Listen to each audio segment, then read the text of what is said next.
Okay, I've done a few things. I have a few more things to do, and I need to do them quickly because we're going to check on Mister's mom, who is recovering from an injury that I won't mention because the god dog, because Al is policing everything everybody says and does. So, and it ain't their business, even though they already know.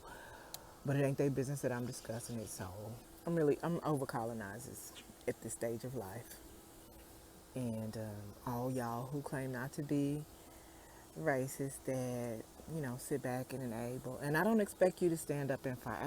I really don't expect for colonizers to stand up and fight against racism and tyranny and dictatorship. I don't expect that because why? Y'all have benefited from anyway. For those who do, shout out to you guys because you're risking it all. Because another reason I don't expect for you to stand up because you are in jeopardy when you do that. You and everything and everyone you love. So, shout out to y'all for doing so. But shout out to y'all for doing so. But pretty much fuck all y'all, and also skin folks who have signed up to participate in the new world order. What's crazy is what y'all don't even realize because nobody asks any questions and everybody just listen to everything that we're programmed to believe. But the United States didn't even become the superpower until 1944.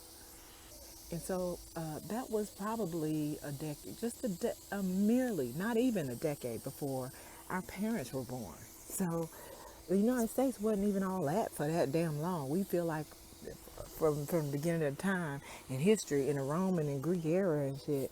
And I don't even know why we even throw them in there.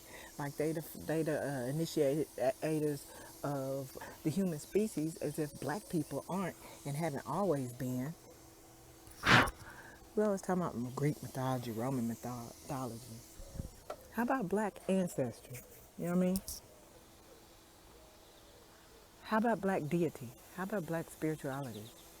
I'm feeling away because anyway, I have my pea. It occurred to me that this table is frosted, so it can actually, I can, I'm a minimalist, so I decided to put my peas underneath here to keep them from getting scorched. As you can see, they did get scorched, sun scorched. Does have a few beans on it. Probably would have more if I would have picked them. I picked the first couple, but then I decided to leave those on there because my whole point was to get seeds this year. They're hard to find, and you can't really trust your. This is America, so this is where we are. This is it. I'm cool with it because I have carefully uh, developed my integrity and and exercise my discernment such that I embrace only great people in my life. And but good luck to y'all who are shady and have. Oh, look, my neighbor got a real hibiscus. I thought these tree flowers were fake for a few years, and then after a few, when I started gardening, I was like, oh shit, they're real. And she puts them out every year. Look how big and pretty the flowers are. And she has one on each side. There's one there and one there. Let me see. They each only had one flower on them of last week, and now they each have like about 5 big old huge hibiscus flowers on them. They're beautiful. I wonder if she using them to make tea. I doubt it. It looks like she has a pink, orangish, melonish one, but it's pretty. It's pretty. I like it because you get a huge pop of color in a big puff of green. Anywho, me and my little accent violas over here doing our thing. Anyway, back to this. So I put my beans under here so they would not get sun scorched. I put this in its own little planter just because I wanted to see what a green bean would do in its own little planter.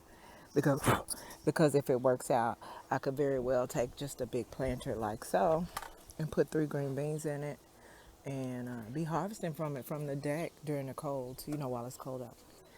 This is Esther. Let me tap her so she can pollinate herself.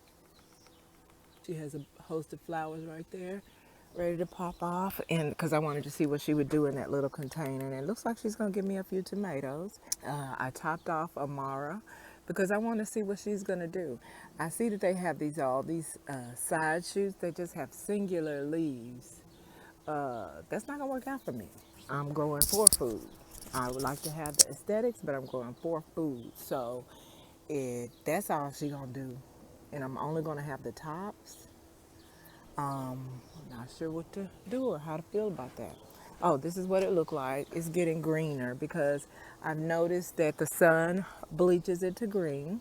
A couple of things that bleaches it green, which is really weird. The sun bleaches it to green, and it also bleaches to green when I start harvesting and washing them. I don't know what is the dealio with it, but that's how it works. I harvested 2 of these, my spinach varieties that were about to seed. It took them all this time to seed, so I am going to get more seeds and collect them for future planting.